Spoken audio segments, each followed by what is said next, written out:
Welcome back to another technical deep dive here in the debug zone.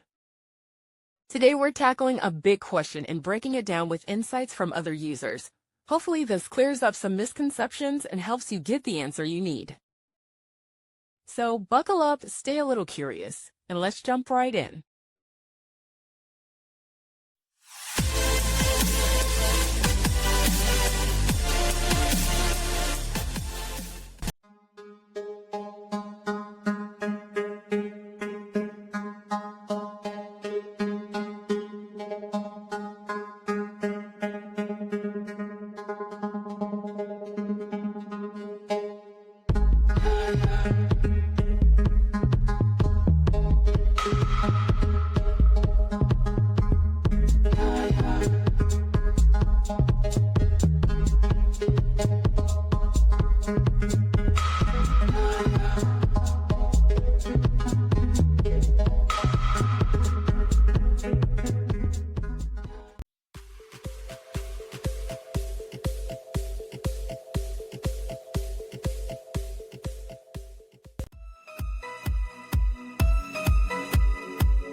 And that's a wrap.